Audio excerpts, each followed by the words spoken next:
Welcome. We are just about to get started with Romero Britto at Miami-Dade College as part of our Mike Fernandez Global Business Leadership Series. It's going to be a wonderful opportunity for our students to learn. How you feel about the talk we had today? Oh, it was great. It was amazing. It was great questions. I'm so happy that you came. It was amazing questions. Yeah, I'm very happy that I was here today. Yes. Thank you. Hello, everybody. Good morning. How are we doing?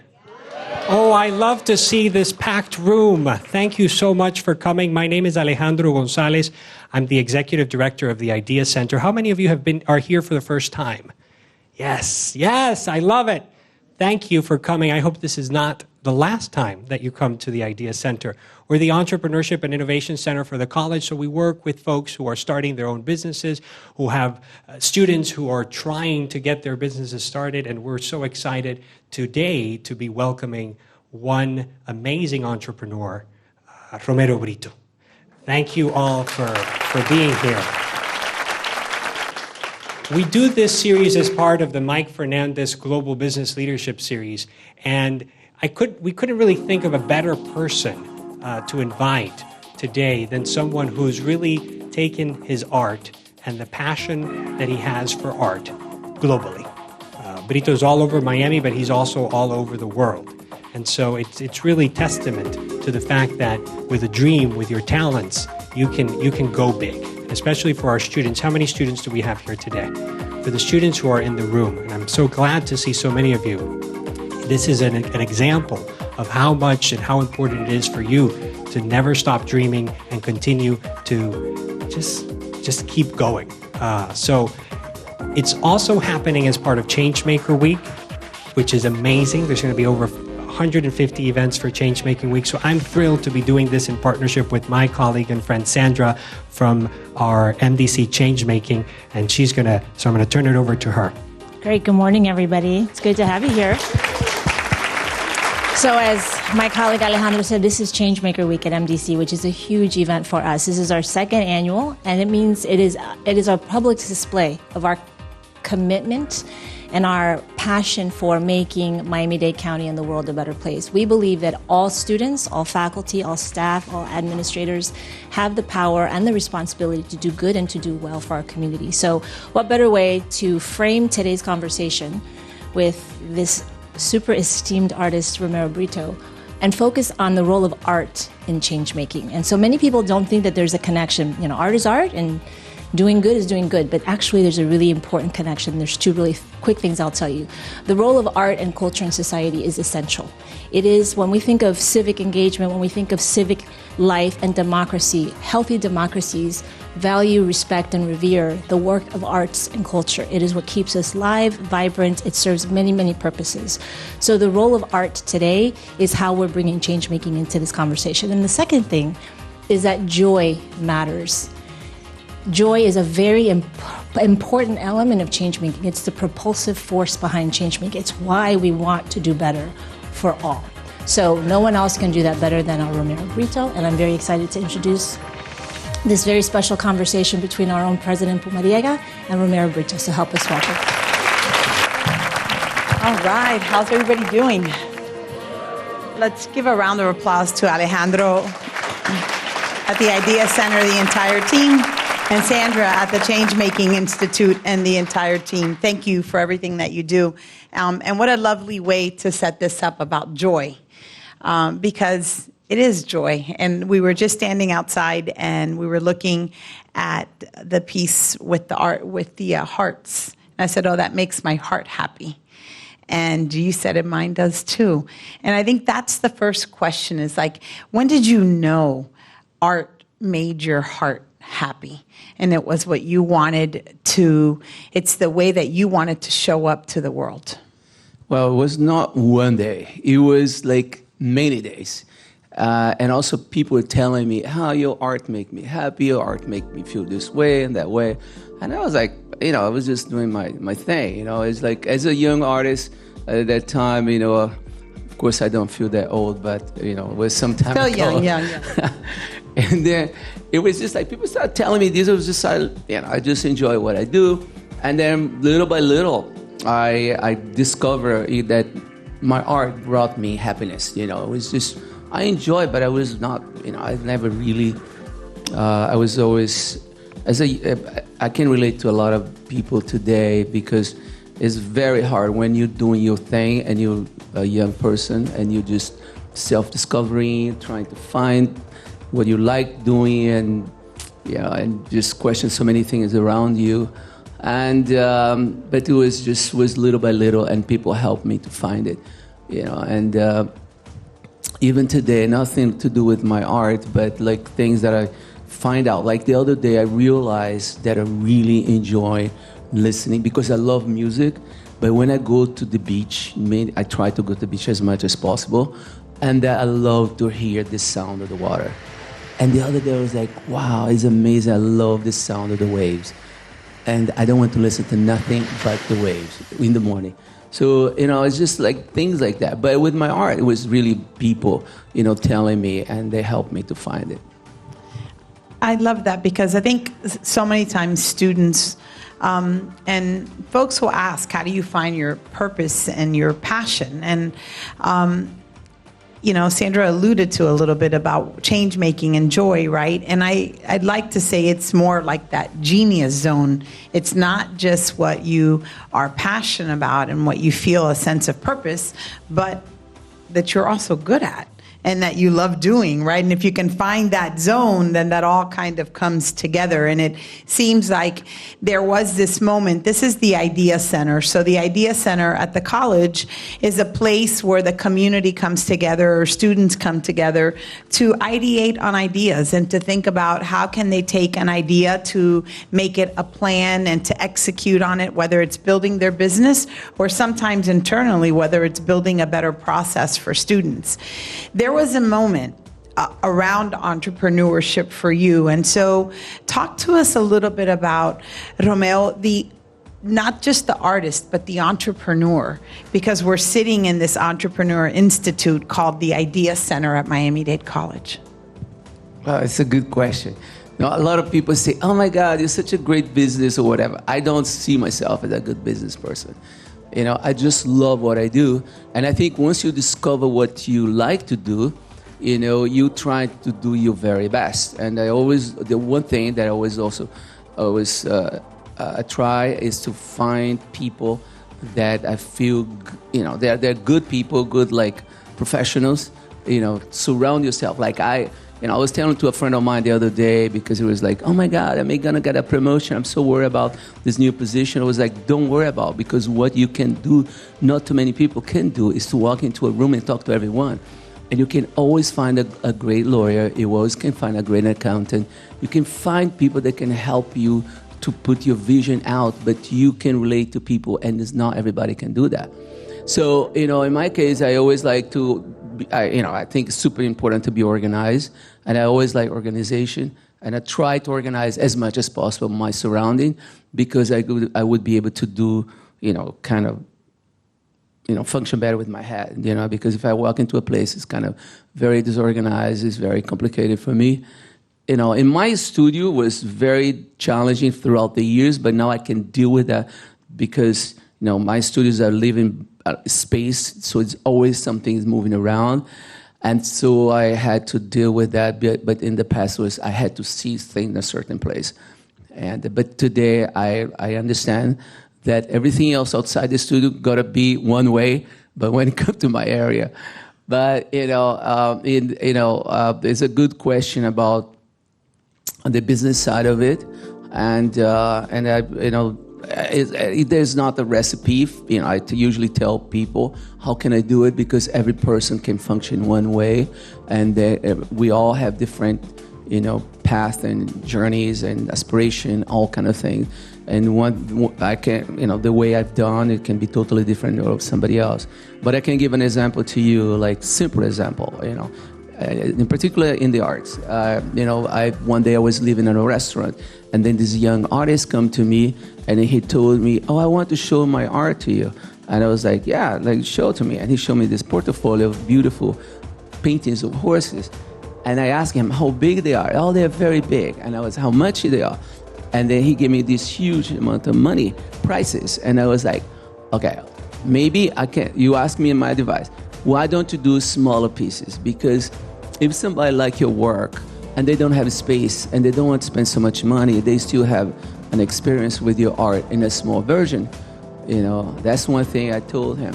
Because, of course, I always like to do very big paintings, but I realized that not everybody has the space, not everybody has a lot of money, and you have to be very careful how you price your art, because maybe, of course, when you're an artist, you're so close to it that you say it's like having a baby or having a pet. My pet's the best pet in the world, or my child, the best child in the world, and of course you praise so much, but you have to be very cautious. The other example was many years ago, somebody also asked me, would you tell me something about my art? What would you say? I was like, if I was you, I'd put your name on the front of the paintings, because the artist want to write on the back. I was like, why, Picasso wrote down his name on the painting, why can't you do it? Oh, no, what else? It's like, well, I think maybe you should, just a little things like that. But there's so many things. But I think number one is for you to find your passion. If you find your passion, be very disciplined, very organized, and many other things. So, but, not sure if I answered you. You did. You did, because I think what you said is everyone has their own path. And I think that sometimes we think that there's one path. If you read this book or you listen to this podcast or you listen to this interview, that it's going to answer these questions. And what you're saying is, look, you can gather information, but you got to find your own path, because your own journey is yours. I do want to ask you, there had to be a moment where you decided that your art was going to be shared in a big way. Not only just in our community, but around the world. You could go to an airport and it was there. How many of you have something of Romero Britto in your office, your home? There's not a lot of artists that, I put my hand up, that someone comes to see and that people can say, yes, I have a little piece of you in my office or in my home. Do you remember making that decision, saying, I want to make sure that my art is shared by everyone? Well, I mean, the sharing aspect is being growing on me for so many. I mean, since I was a kid, I always, wanted to share my work with people. And it was the feeling that it was there. And then little by little, as I mentioned, it was just like, God, I really enjoyed doing that. And I think it's been very helpful to me, because in the end of the day, if I didn't felt that way, I don't think I would be here today. If I just want my art just for myself, or if I was scared about, because a lot of time people in the arts are very scared about sharing your work or doing something like a commercial thing, which I was never really scared about that. And I think it's been very helpful to me, the fact that I was not scared about going and do ventures or collaborations, business with people. And if I was, I wouldn't be able to be here. So it's been like something that's been growing on me, and I'm so glad that I found that so early on in my life. Because if I did not, I wouldn't be here sitting today with you here. So, and we wouldn't get to share all that art that makes us happy. What would you say to that artist whose first canvas was newspapers? Oh, what I would say to him, oh my God, I would hug him and tell I love you. Yeah, well, because, I mean, listen, it's just, I grew up in a family. My mother was like my mother and my father, you know what I mean? So the loving aspect that a child need to have from both parents, and most of the time the mom, but that the father is always important to be there too, And if you don't have that, my mother didn't have the time to be like, oh, I hug you, I love you. I tell my son every time, I talk to him, I love you. Because it's so important to say that to somebody that you care. And it would be amazing that people would say this to somebody just in the street. Hey, I love you so much, you're great, or whatever, something like that. But I think it's important to say and to hear. And sometimes, me, myself, growing up, it was just like it was a survival thing, you know what I mean? Because my mother didn't have the time to do that. She has to be like a warrior, my mother, let's say if one of my brothers, because my mother had 9 kids. She was pregnant 12 times. Can you imagine? 12 times. She was a hero, oh my God. She loved my father so much that she didn't switch a guy. If I was my mother, I'll definitely find another guy. No, swear to you. No, right. I mean, why are you going to be waiting for a man? Every time he came, my mother was pregnant, I didn't grow up, I'm not talking bad about my father. I didn't grow up with him. I think I spent more time talking to you than with my father ever. So, but, so I would say that to Romero at that time, so. But I've been very lucky because I find a lot of consolation and peace doing my art, all these years. And of course, throughout the years, I met so many incredible people that made a big change in my life. So I'm very grateful. Well, we're grateful that you, what started out on the newspaper and using that as a canvas has really, I think, shaped our city. And I've said this often, no world-class city can be world-class without art and culture. And at Miami-Dade College, we're really proud that we are the workforce engine of this community. We are this catalyst of transformation for our community through the power of education. But we are also, I believe, the cultural engine of this community. This year, the book fair will celebrate 42 years, the film festival. You think about over the last 40 years in Miami-Dade County, when there wasn't, Perez Art Museum and other things, there was Miami-Dade College. It was our museums, our live arts programs, our book fairs, and our film festival. And so we've been such a contributor to that. And you've been such a contributor to the arts in Miami. Talk about why that's so important and how art and culture make up the fabric of a community. Yeah, I mean, I'm very honored that you see myself that way, which I just wake up in the morning and do my art. So, but I appreciate that. And it's been wonderful to be here in Miami all those years. And I felt, the city embraced my art. Like the same way I love the city, the people, so I hear so many incredible comments from people throughout the years. So it makes me feel so at home. Every time when I travel anywhere and I come to Miami, I feel like I'm coming home, So it's a great feeling. And people ask me, do you ever want to move to anywhere? No, I want to be here in Miami. So, it's my home. Yes,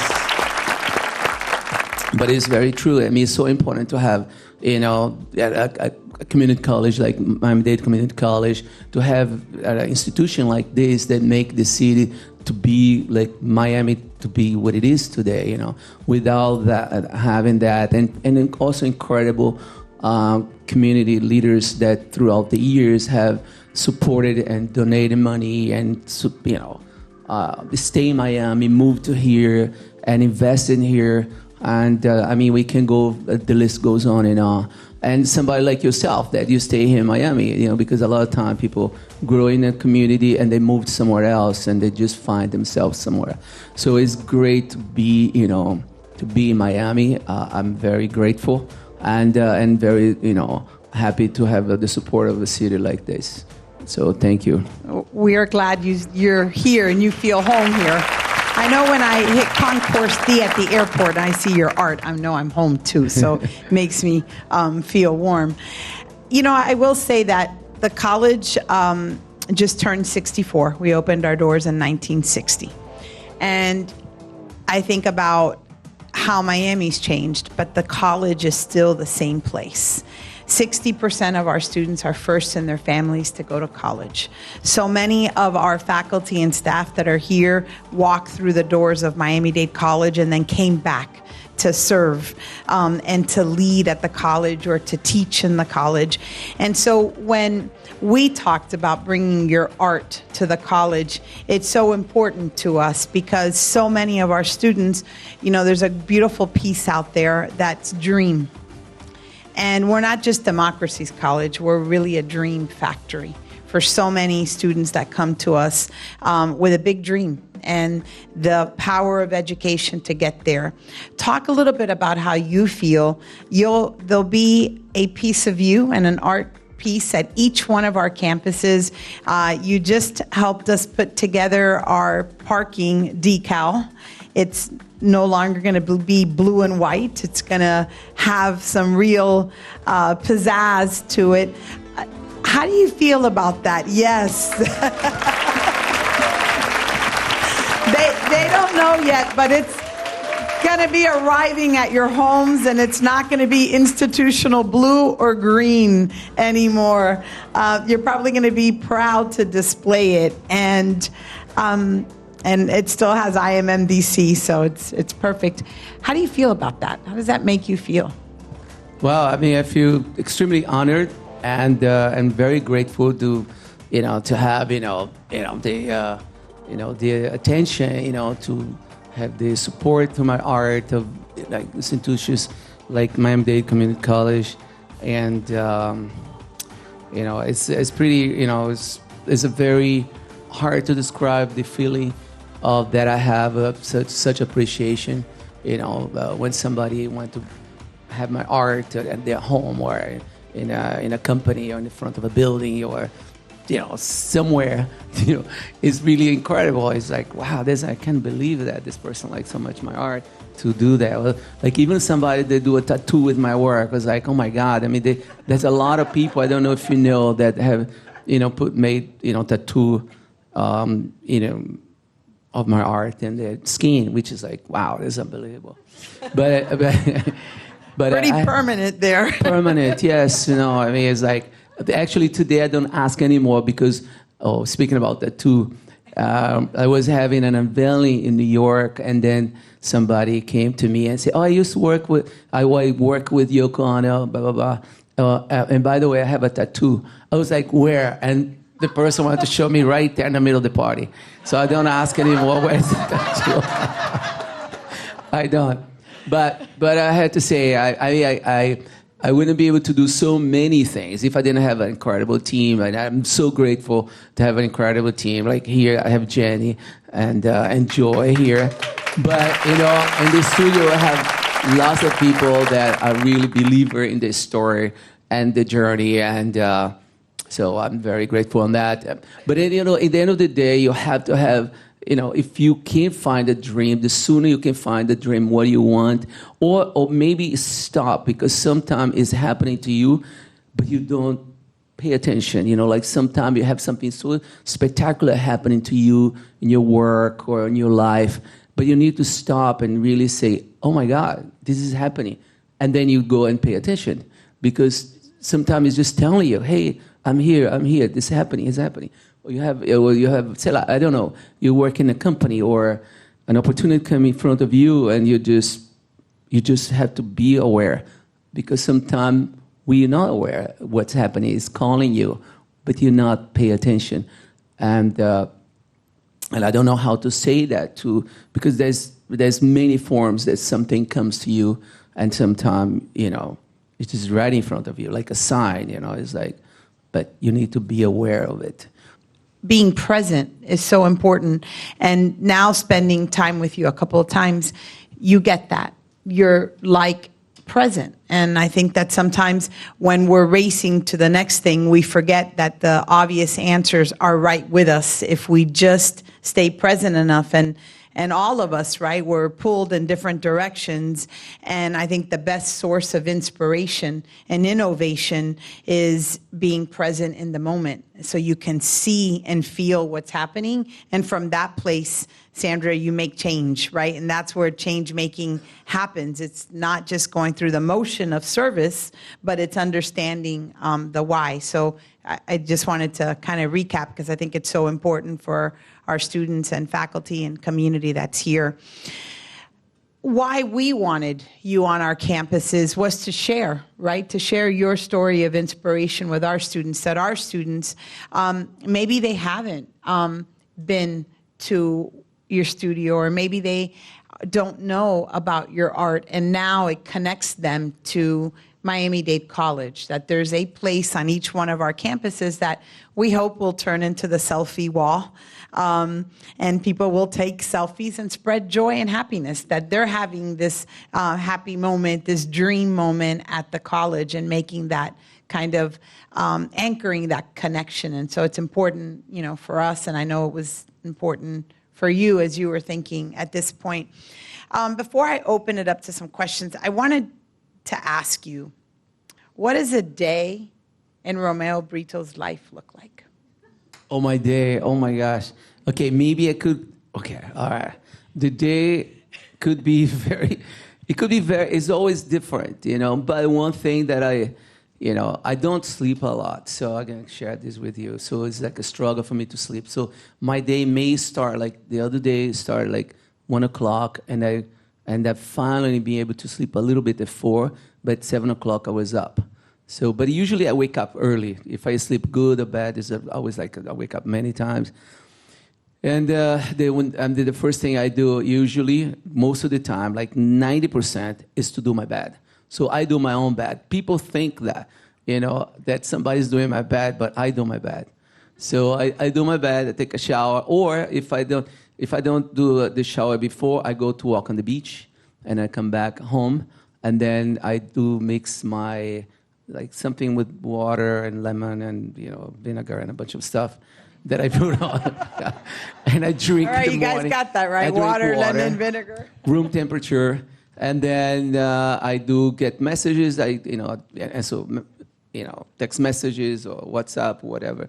And then I start getting ready to go to work. And I usually go to work early. So, but I go to the beach, do my bed, I do exercise, and then I go to the studio. I talk to my assistant. I talk to people more closer to me, and to Lucas, and then I start doing my art, and I spend the whole day. And then I have meetings. I have some time. People come to visit.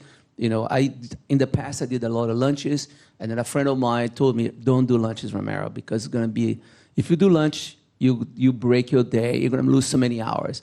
And I was like, it makes so many sense. So very rarely I go to lunches outside. Usually I have lunch in the studio. And I had invited people sometime to have lunch with me. And but I do more dinners. I rarely eat at home. I eat all the time out, and I do go out to dinners and things, meeting people, collectors and supporters, friends, and things like that. But I keep myself very busy. And I have friends of mine say, "I don't know how you get so much energy." I was like, "What am I going to do? I just had to go. I can't stay." What's your favorite meal? Oh, I like chicken. Love eating chicken. And then there was a time I ate a lot of fish. But my doctor told me, stop eating fish because your mercury level is going very high. But I'm the kind of person that I like to eat the same thing. Like I told a friend of mine, "Oh, I love that pasta I ate the other day." And he said, "Well, I never heard you talking about you like any food because you eat the same food all the time. I don't think you care about eating food, the food. You just care about, so you don't live to eat. You eat to live. You know what I mean? Because I can eat just anything. I can eat eggs all the time. I can eat whatever, the same thing. I don't. Anyway, but my day's kind of like that. I mean, I kind of have a routine, but I'm also very open to a change. You know what I mean? Like something happened, a change, and then I have to just move on to the change, and there you go. And I have to definitely adapt to it. Good. I like that. I like that. You see, we all make our beds, right? You got, successful people make your bed. Start with making your bed. I make my bed. I start and I there love too. to see my bed made. I mean, I had to tell you, I have 9 pillows in my bed. I can't go into details. I have 9 pillows in my bed, but I don't sleep with them. So I put all of them out of the bed, and then I have one pillow that somebody that worked with me for many years, Catherine, gave it to me, a bunch of pillows, and then very nice. And it's yellow. All my bed is white. But my pillow is yellow, and I have other colors. And then I have in a furniture next to my side, bed. And then I take that pillow, I put in there, and I sleep with that pillow. And then in the morning, my bed is really tucked in. And it looks like a hotel. It does. No, it's very nice. All right, so you got that. Now you got that routine down. So questions, if you have a question, make your way to one of the things. But before we do that, I also want to share, we're doing an internship program. And so one of the things at the college we've really worked hard is to create opportunities. We believe opportunity changes everything. and providing those opportunities for students. We have students now in an Only in Dade internship. We have students in a FIFA internship. We have students who did an internship in Bloomberg this summer, Google, all kinds of opportunities. And we're going to be working with you and your team to create an internship opportunity for our students. So I want to say thank you for, my for pleasure. that. I'm very happy. No, it's amazing. It's great. Awesome. All right, so we'll do some audience questions. If you can just make yourself. Hi, Romero. I'm Eugenio Maslowski. We met when the Miami Symphony, you did with us a very nice album. I don't know if you remember, we made 2,000 CDs, which was a collection. The music was the Miami Symphony, and the cover was Romero Britto. And the question, why don't you comment in which material did you made your first paint? Because I remember I saw it in your office, in your first office, and it was a newspaper, if I don't remember. Yes. Okay. I did paint on newspaper. I don't know if you know the story, but well, I had to go back a little bit. Grew up in Brazil. I made friendship with this family from England, and my inspiration was my friend's father. He was a diplomat, and I was like, one day I want to be a diplomat. And I put in my head, I want to be a diplomat. And but then I was like, I really would like to be an ambassador, so this big idea. And somebody told me I could be an ambassador if I become a lawyer, so I went to law school, and then I quit law school because I was miserable, and which was the best thing I've done. And not that I want to be a lawyer, but I want to be a diplomat. And then when I decided about really do the art thing, because I always liked art since I was a kid, and then I had an opportunity to move to Miami. I came to visit a friend and ended up staying here. But I didn't have money to buy art supplies or all this stuff, And I was like, you know what? I love reading, so I started drawing on newspaper. And I did so many drawings on newspaper. I started selling my work in the streets. So basically, newspaper was being like an incredible thing, And so today, those work on newspaper sell for so much money, which I'm sometimes like in shock, like how people are willing to spend so much money on a newspaper piece. But it is like part of a history that I did a long time ago, showing my work on the sidewalk. So that's the story.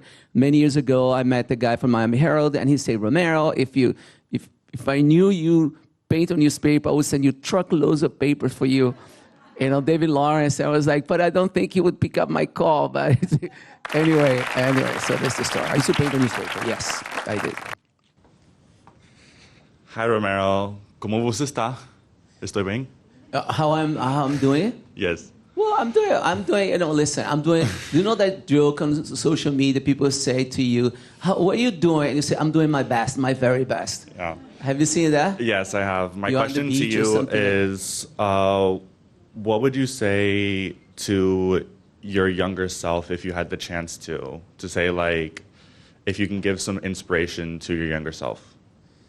Oh God! I mean, like early on, I would say I would hug my Romero, like a hug. I love you, Romero. I'm here for you, or something like that.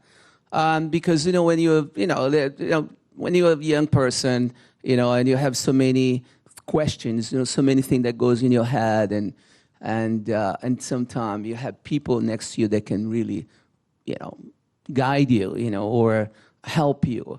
And but not everybody. I've been very lucky that I've been like with my eyes open to get inspiration from people, and I've been very open to it. But sometimes we close ourselves, and just we are all different. But yes, I'll be Romero's best friend. Thank you. Nice, love that.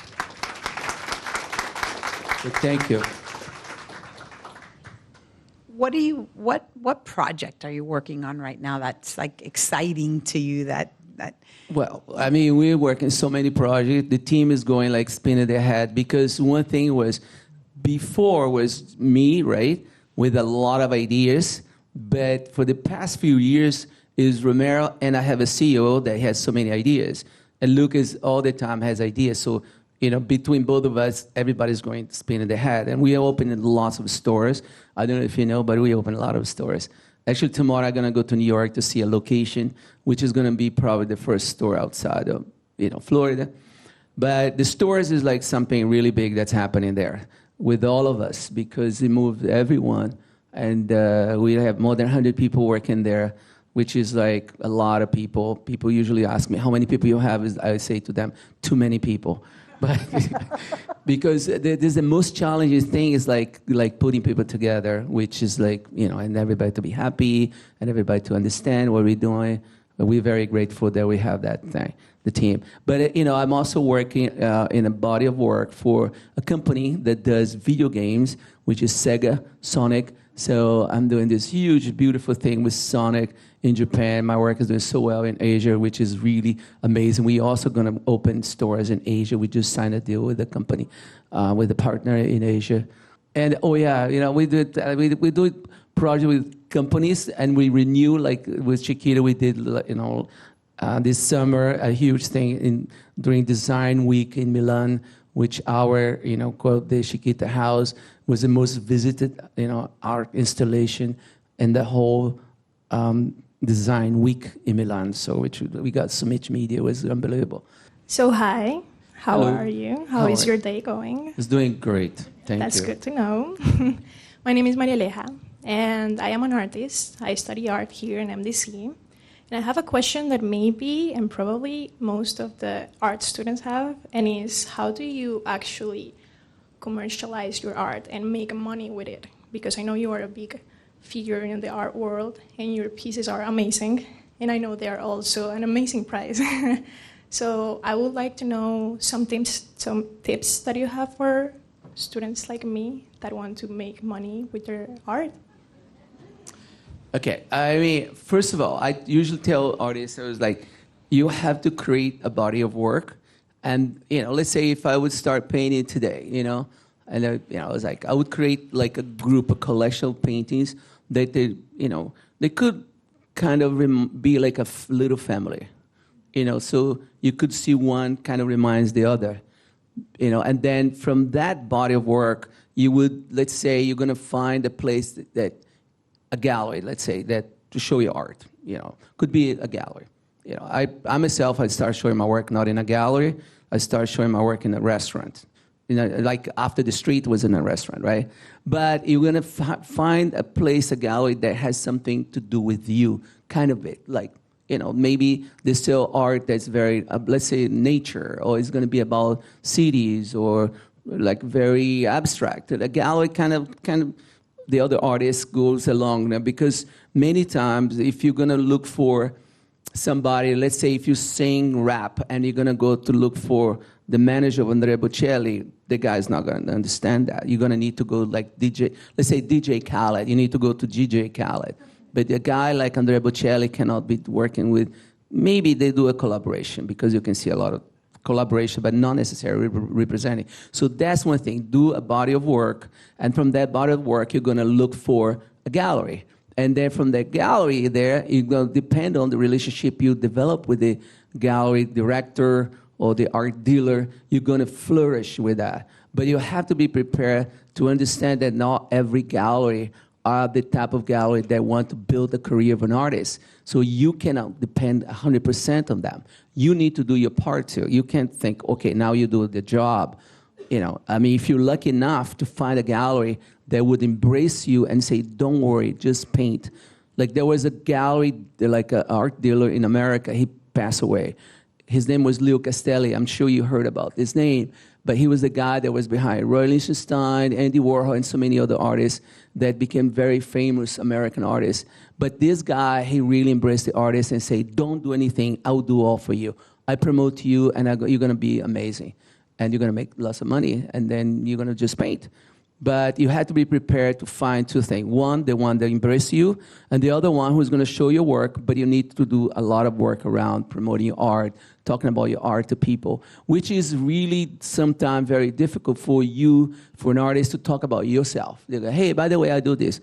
But, or you have to like push yourself a little bit to promote your work, And the other thing that it could be is like, which is, differ from artist to artist, is like, let's say you paint like nature or flowers or whatever you paint, and then you say, I would like to see how this could be part of everyday people's life. But it all depends because, like, for instance, the other day I saw this friend of mine. I can talk a lot here, okay? I had this friend of mine. He sent me pictures of his daughter's work.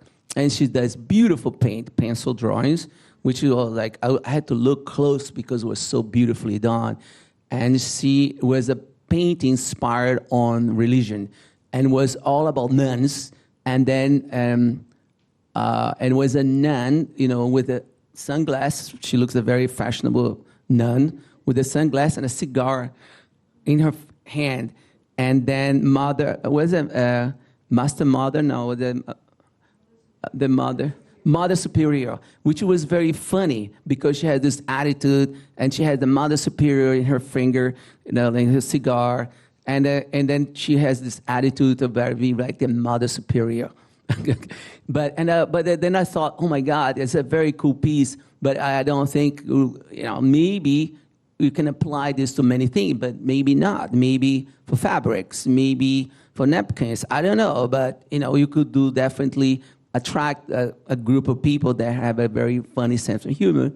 But I don't know if it's going to be something that will be broader for more people. Because the more niche you are, the more complicated it becomes. So, you know what I mean? So you have to, if you're going to do a movie about, family, you're going to be able to show everywhere. But if it's going to be about violence, about whatever, space or science, it become like a little, so it's a little bit more of a time that an artist had to think about that, And in the end of the day, it has to be something that make you feel happy. Because in the long run, I don't do my art to reach out to people just because I want to make money or, I do because I love it. Because if I just did for just make money, I'll be like miserable in a certain way because at the end of the day, you need to look yourself in the mirror and say what I'm here for. But I'm being very lucky because what I do is really what I love doing it. So I think at the end of the day, even if you reach out to a smaller group of people, but make you happy, like this girl who's doing, all these paintings, now she's very young and she's like in different time of her life. Maybe in the future she would do totally different. But it's important to embrace your moment, so. Thank you. No, my pleasure. As I was saying, there's not a recipe, but, you definitely need to, see what is working for you too, in a way. Yeah, and I do think that today's landscape is a little bit different with technology. Also, the way that you can distribute versus, years back, the distribution line because of technology really does accelerate that to market as well.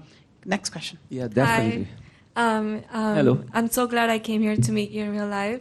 I was actually supposed to come with my mom, but she wasn't able to be here. She loves your art.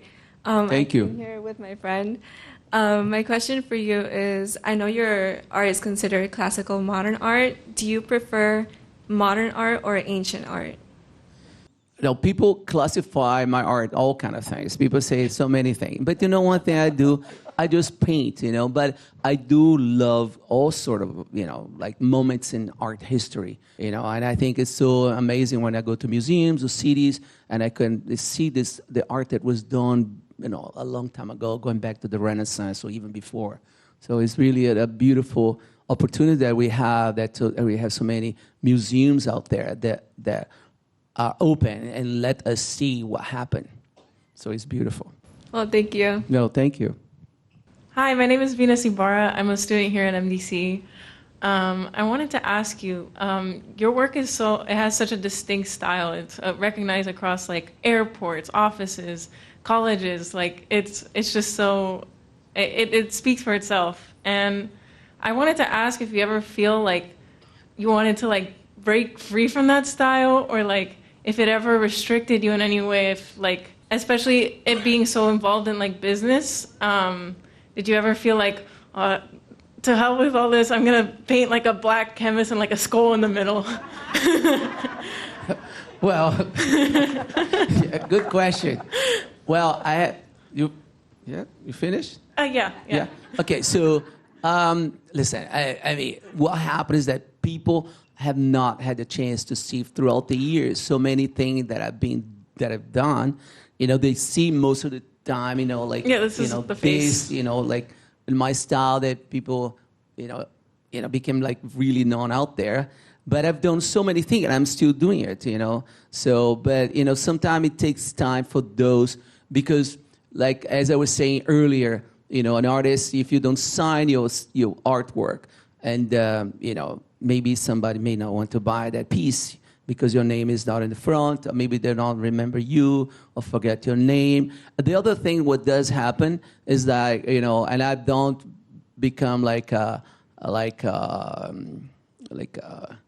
it's not a slave, but when you're like inside of a cage of your own success, trapped. right? No, but I keep doing things, but most, if you have a chance to visit my studio, you would see so many things that I'm being, experimenting, like, in terms of techniques and, and developing my style that people are going to see, maybe in years to come because, right now what people see, you see out there, like, is like what I've done like maybe 10 years ago, 20 years ago, or like a year ago or something like that.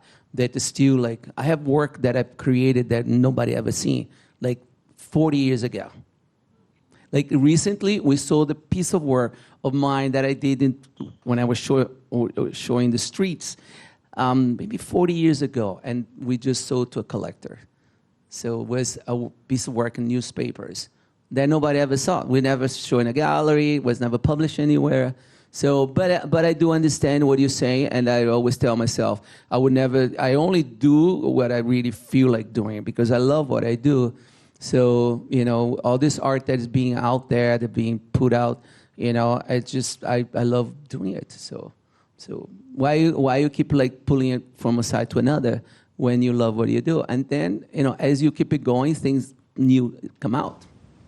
Not afraid to keep reinventing, right? Yeah. That's a great question. Thank you so much. Yeah. But thank you. But it's a great question. Do you believe in practice anything for 10,000 hours and you'll be an expert? Or don't you think people should explore what they are naturally good at and pursue that? And which one maybe did you do? Well, I think a combination of both. Because, listen, if the more you do, the better you get. Do you know what I mean? And that's why many times people say, oh my God, you do this so easy, but it's so many hours have you done, how many early mornings. If you're going to ask here the president of Miami Dade Community College, you're going to say, oh, how she got over there, but she worked really hard. So it just doesn't happen like that. And especially when you keep it, because many times, let's say if you win the lottery, you can win the lottery, but if you really don't have, or like a little, if you don't have people around you, or if you don't really pay attention, your money can go really quickly. So, the longer and the more time you spend doing something, the better you get. So, but, say someone's a really bad singer, would you be like, yeah, go practice singing? Or really bad at drawing and can't has no sense of art, and it's like, go practice, or shouldn't they focus on something else? I think in the end of the day, listen, if you don't have what it takes, you can fake for a while, but not for a long time. Do you know what I mean? Somebody can definitely tell you, hey, that's what you can cook, this and that. You can maybe learn how to do, onion soup, but you're not going to be able to venture more than that, maybe. I don't know, but, but in the end of the day, what does happen is that being an artist is like, it's an open field. It's not like,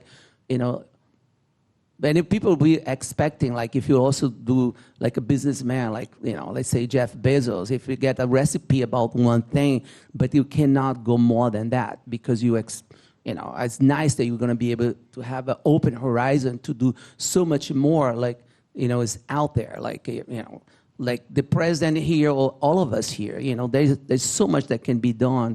But unless you just focus in doing one thing, like you're going to go to work in a pastry and you just want to do croissant. If somebody teach you how to do that croissant, you're going to be able to do that for the rest of your life.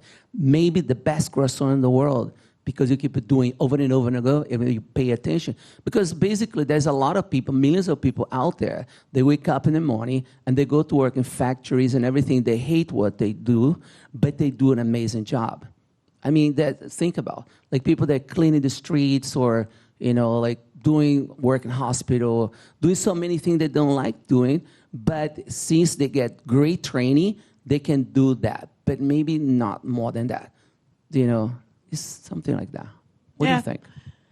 I would just say, if you're going to spend 10,000 hours doing anything, be a little good at it and like it just a little, because then you really excel. If you're going to do 10,000 hours of anything, like it and be good at it, because and then I think you get the acceleration of mastery, not just proficiency, right? And so I think that, you know, varies. I don't ever say, like people say that if you love what you do, you never work a day in your life. Yeah, I don't know about that. You know, but you know, really feel that what you do every day, you love to do it, and then I think you're inspired and motivated, you know, to create that level of mastery, and mastery lets you have that level of impact. Great lesson for everyone. You know, is it 10,000 hours, or is it, you know? And I would say to you, as a former sports athlete, the 10,000 hours really matter. You know, if you think about LeBron James, Michael Jordan, any one of them, they don't hit that free throw because they didn't shoot 10,000 free throws to be in a position to have the game-winning one with it as well. So, next question. As a mother, I've noted that my daughter spends, I guess you could say, 10,000 hours in art. She's very artistic. It's something that I feel is a passion of hers. And I want to know, you know, what are ways that I can help her evolve within her passions? Or what are some suggestions as far as a community or organizations that I can take her to so that she can, you know, based on being something that it's passionate for her, how can she perfect what it is that she loves so much? Or I guess in a sense, expand, you know, the world of the arts. I think number one is for you to be a supporter, you know, because many times you have a kid and then the kid is doing a piece of art and the parent is like, oh no, do this way, or do that way, or do this other color. Let the kid do that. And you say, oh my God, you're doing such a great job. The kid can paint the whole piece of paper in blue. Oh my God, you did a beautiful. Be like a cheerleader for your kid, you know. And I have so many situations of people.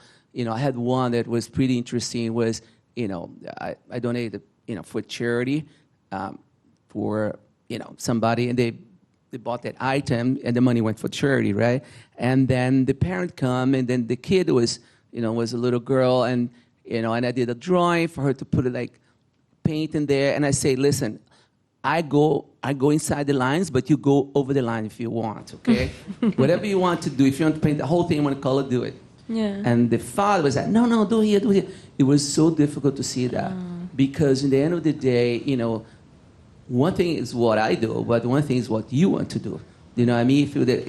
If I have a conversation with Ives Klein, you know, and say to him like, well, I mean, it's all blue, but he became successful doing all blue. You know? So I think the parents should, you know, could kind of be the first cheerleader of your kids, you know. Yeah, definitely. You know, and then the other one is like, we live in a community like Miami. There's so many galleries. There's this big art event, Art Basel, to show your kids, you know, what other artists have done. You know, they see that there's a whole world out there. It's not only in the book, but there's museums, there's galleries, there's sculptures around the city. There's so much that you can show to children, you know, that there's the whole world of art out there that is possible. And I think that, you know, it can open their mind, and they'll feel like more like, oh my God, you know, I've seen like, I went to galleries with my parents, you know, or something like that. Yeah. And which is like a very nice pastime for a family to do it. Yes, but you don't know of any organizations or communities that have that hands-on access is what I'm more referring to. I mean, like a school of art.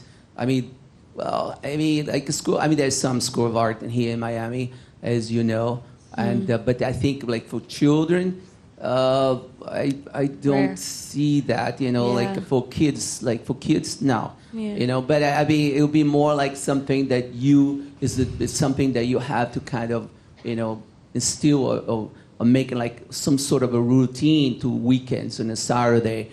to go and, bring your kid to go to a museum, like the Paris Museum. Yes. Or I mean, maybe to visit, galleries and museums. Yeah. I mean, that's the only thing I can imagine, for you to be able to do that. Yeah. Yeah, thank you. Well, thank you so much. Thank you for your time. No, of course. No, thank you. Anybody sitting here know of community organizations that, like, how they have soccer, that they have for art? I mean, we can say New World School of the Arts. The college has a couple of summer camps focused on the art. But if anybody does, please share, because it is a Yes, I sport appreciate that. Thank you no so problem. much. I'm Isaac. I'm Venezuelan. And what I'm going to ask you is a question and advice for a young dreamer. If you had to start from scratch, what would you do differently to achieve success again? That's a good question. Wow, it's a great question. What I would do again? I had to say, God, I mean, if I would be born again, I'll bring my mother as my sister, my younger sister, and I'll be born like in a rich family, because it's so much easier.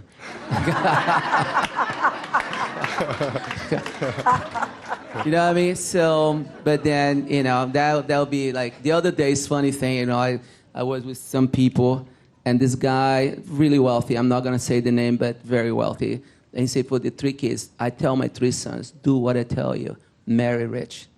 It's terrible to say that, but it's so difficult when you're poor, because I know how it was. So anyway, it was like, but I cannot change that. I mean, this is like my destiny. That's how everything happened. So, but I had to say, whatever happened when I came to here in this city, and born in Brazil and everything, it's just part of it. I don't know. I don't want to sound like I did everything right. You know what I mean? It's not that, but I've been very grateful that whatever happened so far had happened. Because if I die today, I changed my life, basically. For what I used to be, from what I live today, is being incredible. I'm very grateful for that. Thank you.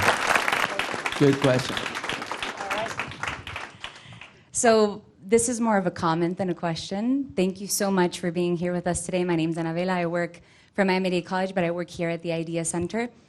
Thank you. My dad used to be a restaurant owner in the early 2000s, and you mentioned that your start was really less in galleries, but more in restaurants. And so my dad's restaurant name was Luba Café. You had a few events at his restaurant when I was younger. You actually donated a few of your art pieces to my dad's restaurant that we still have today. So fantastic. I wanted to thank you for investing in my dad's business and investing in small businesses in our community and being a pioneer for artists in our community. So thank you so much for your time today, and we're looking forward to hearing more from you as we enter our reception. But thank you so much. No, thank you. I'm honored to be here. That's a great setup for, I think, the close, which is, what do you want your legacy to be? Well, I mean, I hope that people, when think about my art, will think about the art of happiness, so that, joy came to people's, face, and, a great feeling between families, my art to be in the center, of families, and, that's for me very special.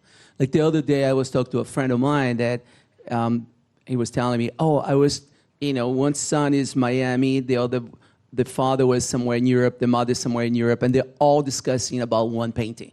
And I was like, this is fantastic. And they're like in different part of the world. And I was like, unbelievable. So I mean, I'm so happy that my art in the center of families, and I hope continue being that way. So. Awesome. Maya Angelou says that people don't remember what you say, but how you made them feel.